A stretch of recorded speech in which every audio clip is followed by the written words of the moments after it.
ഞാനങ്ങനെ രാവിലെ എണീറ്റ് കുറച്ച് നേരം വന്ന് ഇവിടെ ഇരിക്കാറ് പതിവുള്ളത്. ഇനി ഇന്നത്തെ ജോലി മൊത്തം ഞാൻ തന്നെ ചെയ്യണമല്ലോ എന്ന് ആലോചിച്ചോളിരുത്തയാണ്. പക്ഷേ ഞാൻ ഇന്നലെ പ്ലാൻ ചെയ്ത് വെച്ചിട്ടുണ്ടായിരുന്നു പുട്ടും കടലക്കറിയും എന്തൊക്കെയായാലും ഇന്ന് വീട്ടിൽ നടപ്പിലാക്കണം എന്നുള്ളത്. പുട്ട് സാധാരണ വീട്ടിൽ വന്നു കഴിഞ്ഞാൽ പോകാൻ ഭയങ്കര പാടാണ്. പിന്നെ കുറച്ച് പാത്രം ഉണ്ടായിരുന്നു, മീൻ ഫ്രീസറിൽ വെച്ചത്, അത് ജസ്റ്റ് ഒന്ന് ടാപ്പ് വാട്ടറിൽ കഴുകിയെടുത്തു. പാത്രമൊക്കെ ഞാൻ നന്നായിട്ട് തന്നെ കഴുകി ഞാൻ വെച്ചു. അതിനുശേഷം കടലക്കറിയിലേക്ക് കടന്നപ്പോൾ തലേന്നെ കുതിർത്ത് വെച്ച കടലയൊന്ന് കഴുകി ജസ്റ്റ് കഴുകിയതല്ല, നന്നായിട്ട് കഴുകിയത് കേട്ടോ. എന്നിട്ട് കുക്കറിലേക്ക് വെച്ചിട്ട് ഒരു സവാളയും ഒരു വെളുത്തുള്ളി, അത് നമുക്ക് ഇഷ്ടമുണ്ടെങ്കിൽ, നിങ്ങൾക്ക് താല്പര്യം ഉണ്ടെങ്കിൽ ചെയ്താൽ മതി. എനിക്ക് ഇങ്ങനെ എനിക്ക് ഭയങ്കര ഇഷ്ടമാണ് ചെയ്യാൻ കേട്ടോ. സവാളയും വെളുത്തുള്ളി ഇട്ടിട്ട് ഇച്ചിരി ഉപ്പും മഞ്ഞപ്പൊടിയൊക്കെ ഇട്ട് കുക്കറിൽ വെച്ച് വിസിലടിക്കുക. ഒരു 7 വിസിലൊക്കെ അടിക്കുമ്പോൾ നല്ല വെന്ത് കിട്ടും കടല. അപ്പോൾ ഒരു പ്രത്യേക ടേസ്റ്റാണ്. അതിൽ നിന്ന് നമ്മൾ കുറച്ച് എടുത്ത് മാറ്റിയൊക്കെ ചെയ്യും, അത് പിന്നീട് ഞാൻ പറയാം. അപ്പോൾ നമ്മൾ കുക്കറിലേക്ക് വെള്ളം ഒഴിച്ച് അത് അങ്ങോട്ടങ്ങ് വെച്ചു വിസിലിട്ട്. കാര്യമെന്ന് വെച്ചാൽ 7-8 വിസിലടിച്ച് കിട്ടണ്ടേ. അപ്പോഴത്തേക്കിനും പുട്ടിനുള്ള മാവ് കുഴച്ച് ഞാനൊരു സൈഡിലേക്ക് മാറ്റാമെന്ന് കരുതി. ഇത് ഈസിയാണ് കേട്ടോ. പുട്ട് എനിക്ക് ഭയങ്കര ഇഷ്ടമാണ് ഉണ്ടാക്കി പിള്ളേർക്ക് കൊടുക്കാൻ. കാര്യം വളരെ എളുപ്പ പണിയാണ്. അപ്പോൾ പുട്ടിൻ്റെ മാവിട്ടിട്ട് ഉപ്പ് ഇട്ട് ജസ്റ്റ് ഒന്ന് മിക്സ് ചെയ്തിട്ട്, ഈ ജസ്റ്റ് എവിടെ നിന്ന് എനിക്ക് വരുന്നത് എനിക്ക് തന്നെ അറിയത്തില്ല.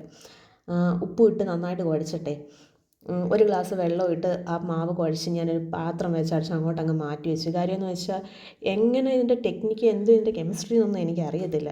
ഇച്ചിരി കഴിയുമ്പോൾ എന്തായാലും പുട്ടിൻ്റെ മാവ് നന്നായിട്ട് പൊങ്ങി വരും. പിന്നെ ചായക്കുള്ള ഏർപ്പാടായി. രാവിലെ തന്നെ കെറ്റിലോട്ട് വെള്ളം വെച്ചു. അമ്മാമ്മയ്ക്ക് ഇച്ചിരി തേയില കട്ടൻ ചായ അമ്മാമ്മയ്ക്ക് താല്പര്യം. എനിക്ക് അങ്ങനെയൊന്നുമില്ല.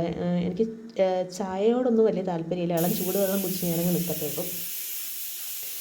അപ്പോഴത്തേക്കിന് വിസിലടിച്ചു. പിന്നെ വെള്ളം അവിടെ നിന്ന് ചൂടാവട്ടെ എന്ന് ഞാൻ വിചാരിച്ചു. ഇത് നമ്മളുടെ കടലക്കറിക്കുള്ള വേണ്ടുന്ന സാധനങ്ങളാണ് കേട്ടോ. പിള്ളേർക്ക് പൊതുവേ ഗ്യാസ്ട്രിക് ഇഷ്യൂസ് ഒന്നും വരാതിരിക്കാൻ വേണ്ടി ഇഞ്ചിയും വെളുത്തുള്ളിയൊക്കെ തോനെയിടും. അപ്പം ഞാൻ വിചാരിച്ചു ഇനിയിപ്പോൾ ഇച്ചിരി നല്ല വായു ശ്വസിക്കാമെന്ന് വിചാരിച്ചു. അടുക്കളക്കഥ തുറന്ന് ഞാൻ ഇറങ്ങി. അപ്പോഴത്തേക്കിന് എൻ്റെ പാൽക്കാരി വന്നു. പാൽക്കാരി രാവിലെ പാലും കൊണ്ടുവന്ന്, സാധാരണ ഞാൻ അങ്ങോട്ട് പോയി എടുക്കാറാണ് പതിവ്. ഇന്ന് അവൾ ഇങ്ങോട്ട് കൊണ്ടുവന്നു. എന്നെ കാണാനായിട്ട് അവൾ പാലും കൊണ്ട് ഇങ്ങോട്ട് വന്നു. പിന്നെ അവൾ എൻ്റെ കൂടെ അങ്ങ് കൂടി, വീഡിയോ എടുക്കാനും ഉപ്പ് നോക്കാനും അങ്ങനെയുള്ള കാര്യങ്ങൾക്കൊക്കെ അവൾ എൻ്റെ കൂടെ അങ്ങ് കൂടി. ഇതാണ് നിങ്ങൾ ഇതിനു മുമ്പ് ഒരു വീഡിയോയിൽ ഞാൻ കാത്തുവിനെ കുറിച്ച് പറഞ്ഞില്ലേ, ആ കാത്തുവാണ് ഈ കാത്തു, എൻ്റെ അനിയത്തിയുടെ മോള്. അപ്പോൾ അതിനൊക്കെ അവൾ എൻ്റെ കൂടെ അങ്ങ് കൂടി.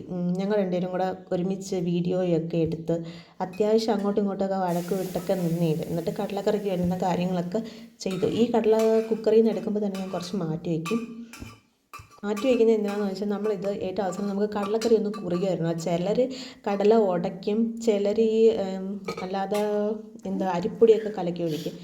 എനിക്കിത് എൻ്റെ അമ്മായിയമ്മ പറഞ്ഞു തന്ന ടെക്നിക്കാണ് കേട്ടോ. ഇത് കടല അരച്ച് ഇതിനകത്ത് ചേർത്ത് നന്നായിട്ട് കുറുകിയിരിക്കുന്നു.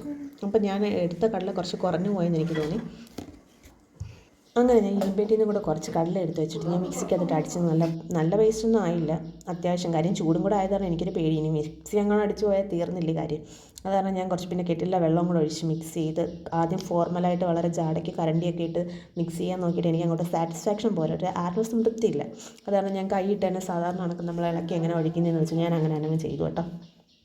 അതിനുശേഷം കടലക്കറിയൊക്കെ അതിഗംഭീരമാണെന്ന് ഭയങ്കര അഭിപ്രായമൊക്കെ കിട്ടി. എങ്ങനെയാണെന്ന് അറിയില്ല, ഇടയ്ക്ക് മുറിക്കാൻ എനിക്കിങ്ങനെയുള്ള ചക്ക വീണ് മുയൽ ചാവുമെന്ന് പറയത്തില്ല, അതേ കണക്ക് എൻ്റെ കറിയൊക്കെ ഭയങ്കര ഇടയ്ക്കിടയ്ക്ക് ഇങ്ങനെ ഫേമസ് ആവാറുണ്ട്. അന്നത്തെ കടലക്കറിയുടെ ടേസ്റ്റ് കണ്ടിട്ട് അവസാനം കാത്തു പറഞ്ഞു, ഇന്ന് എനിക്ക് ഫുഡ് വിടുന്ന മതി, വീട്ടിൽ ഉണ്ടാക്കി അപ്പം കല്ല് കണക്കിരിക്കുക, അതുകൊണ്ട് സമയം എനിക്ക് പുട്ടും കടലക്കറിയും തന്നാൽ മതിയെന്ന്. അങ്ങനെ ഞാനും പറഞ്ഞാൽ ശരി, എന്തെങ്കിലും നിനക്കും തരാമെന്ന് പറഞ്ഞു. ഞങ്ങൾ രണ്ടുപേരും കൂടി ഇങ്ങനെ വമ്പിച്ച ഡിസ്കഷനിലൊക്കെ ഇരിക്കുമ്പോൾ കാത്തു പറഞ്ഞു ഉപ്പ് നോക്കാമെന്ന്. അവൾ പിന്നെ ഉപ്പ് നോക്കിയാൽ പിന്നെ പെർഫെക്റ്റാണ്. ഇത്തിരിയെങ്കിലും ഉണ്ടെങ്കിൽ പറയും. അമ്മ അതിനിടയ്ക്ക് ഇതിന് വന്ന് സ്ട്രക്കായിട്ട് നിൽക്കുക. ശംഖുപുഷ്പം പിച്ചിക്കൊണ്ട് വന്നതാണ് കേട്ടോ. ദിവസം ഞാൻ പാലെടുക്കാൻ പോകുമ്പോൾ ശംഖുപുഷ്പം അവിടെ നിൽക്കുന്നത് പിച്ചിക്കൊണ്ട് വരും.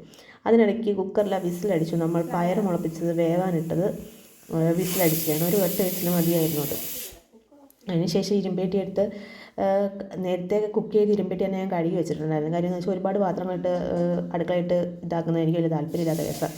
അങ്ങനെ ഞാൻ സവാളയൊക്കെ ഇട്ട് അതിനിടയ്ക്ക് ഈ കാത്തു ചില്ലി ഫ്ലേക്സ് ഇങ്ങനെ നിങ്ങളെ കാണിക്കുവാണ് വീഡിയോയിൽ കേട്ടോ. നിങ്ങൾ കണ്ടോ, ഇത് ചില്ലി ഫ്ലേക്സ് ഒക്കെ ഞങ്ങളുടെ വീട്ടിലും ഉണ്ടെന്ന്. അങ്ങനെ ചില്ലി ഫ്ലേക്സ് ഒക്കെ കാണിച്ചു. അത് കഴിഞ്ഞപ്പോൾ ഞാൻ കുക്കറിൽ കിടന്ന് ഇതെടുത്ത് മുളപ്പിച്ച് പയറെടുത്ത് ഇരുമ്പേട്ടിക്ക് അടുപ്പിനകത്തിട്ടിടുന്നു. ഇരുമ്പേട്ടിക്കകത്തിട്ടിട്ട് കുറച്ച് മുളക് പൊടിയും കുറച്ച് മഞ്ഞപ്പൊടിയും ഒന്നത് ചേർത്ത് നന്നായിട്ട് വഴറ്റി അത് ചെറിയ അടുപ്പിലോട്ട് മാറ്റി. കാര്യം വലിയ അടുപ്പിലോട്ട് പുട്ടിൻ്റെ വയ്ക്കാനുണ്ടായിരുന്നു. പിള്ളേർ എണീക്കാൻ സമയമായി വരുന്നു. പിള്ളേർ സാധാരണ ഇച്ചിരി താമസിച്ചാണ്, കാത്തുമാണ് കൃത്യസമയത്ത് എണീച്ചെടുത്ത് വരുന്നത്. അപ്പോൾ ഞാൻ പയറും ഇത് മാറ്റി എനിക്ക് ചോറ് വാർക്കാനുണ്ടായിരുന്നു. കാര്യം എന്ന് വെച്ചാൽ ഇല്ലെങ്കിൽ പിന്നെ വെള്ളം കെട്ടിക്കഴിഞ്ഞാൽ രാത്രിത്തേക്ക് യൂസ് ചെയ്യാൻ കൊള്ളത്തില്ല, വളിച്ചു പോകും. അങ്ങനെ പുട്ടൊക്കെ ഉണ്ടാക്കി ഞങ്ങൾ പുട്ടും കടലക്കറിയൊക്കെ ആയിട്ട് കഴിച്ചു. നല്ലതായിരുന്നു എന്ന് പറഞ്ഞു. ഇതിനിടയ്ക്ക് മീൻ ഞാൻ വറുക്കുന്നുണ്ട്. ഇവർ കറി വെച്ച് കൊടുത്താൽ കഴിക്കത്തില്ല. ഇത് ചാളയും കൂടെ ആയത് കാരണം ഞാൻ സവാള പച്ചയ്ക്ക് കട്ട് ചെയ്ത് വെച്ച് ഇവർക്ക് കൊടുത്തു വിടും. കാര്യം എന്ന് വെച്ചാൽ സ്മെല്ലടിക്കാതിരിക്കാൻ വേണ്ടി. ഞങ്ങൾ പുട്ടും കടലക്കറിയുടെ വീഡിയോ ആണിത്. നിങ്ങൾക്ക് ഇഷ്ടപ്പെട്ടെങ്കിൽ ലൈക്ക് ചെയ്യുക, ഷെയർ ചെയ്യുക, സബ്സ്ക്രൈബ് ചെയ്യുക. അപ്പോൾ അതെല്ലാം കഴിഞ്ഞിട്ട് ഞങ്ങളുടെ കിച്ചൺ ഞങ്ങൾ തന്നെ ഒന്ന് വീഡിയോ എടുത്ത് ചെയ്ത് കൊള്ളാം നന്നായിട്ടുണ്ടോ എന്ന്.